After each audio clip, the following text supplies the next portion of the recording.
Hi, my name is Skylar, the girl who got stabbed in the woods by my so-called best friend. My sister Nikki and her boyfriend Jay found me unconscious by the truck I was trying to escape in. I ended up in the hospital, and well, I was pretty dazed. Jay and Nikki wondered what the hell had happened, and I finally managed to find my words and tell them. This is what happened. This is the damage Chrissy caused me. This is my story. And how my perfect life from before turned into a nightmare. The after effects of the trip up north had changed me drastically, not only physically, but mentally.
I held back my tears as we left the hospital. I was distraught, traumatized, and in extreme pain. I just wanted to lay down, rest, and the silence comfort me.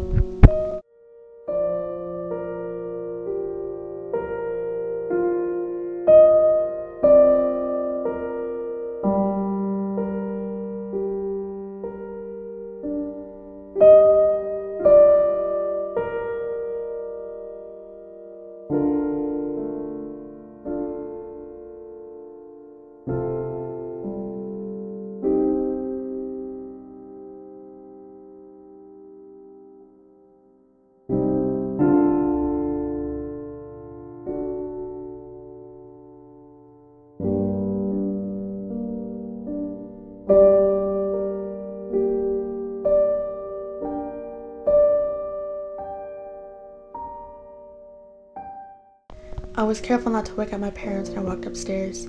I didn't want to deal with them. I was really exhausted and out of energy. Once I shut my door, I carefully leaned back on my bed and lost it. Tears started pouring down my face.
We all left to go to the police station. Nikki sat next to me in the car, trying to reassure me everything was going to be okay. It wasn't going to be okay. Nothing will ever be okay. No matter how many times people will say it, nothing will change. I was interrogated by an officer for a good hour and a half until he was satisfied with the amount of information I gave him.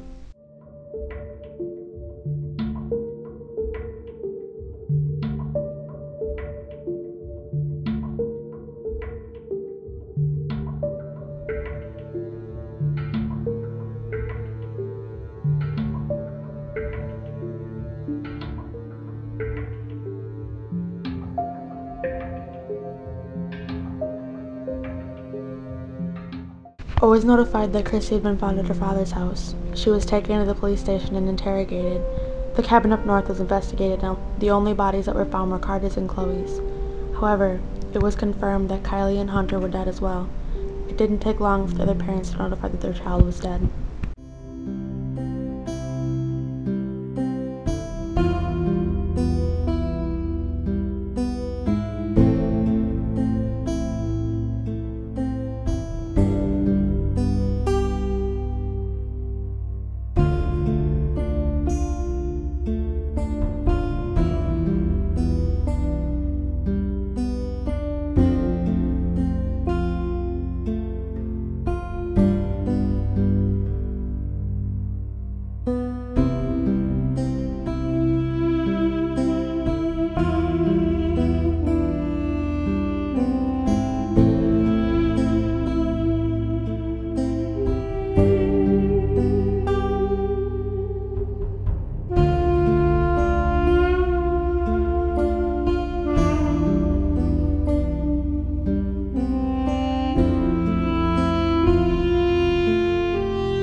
The investigation soon came to a close. Christy was said to be not guilty. Even with some evidence, present pieces couldn't be put together. Not only that, but the police had a hard time believing my story. The only thing they could prove was that Christy did in fact stab me. Assault charges were immediately pressed. My mother had suggested that I get a restraining order against Christy. I refused. The only thing I did agree on was to see a therapist to deal with the aftermath of all of this. I was put back into school, yet Christy was taken out of school for her safety. Things at school progressively got worse. I was known as the crazy girl, or very delusional. I couldn't stand to be at that school anymore. I didn't care if it was my senior year. I needed to get out of there now. I can't take this anymore. I needed to start over. Anywhere.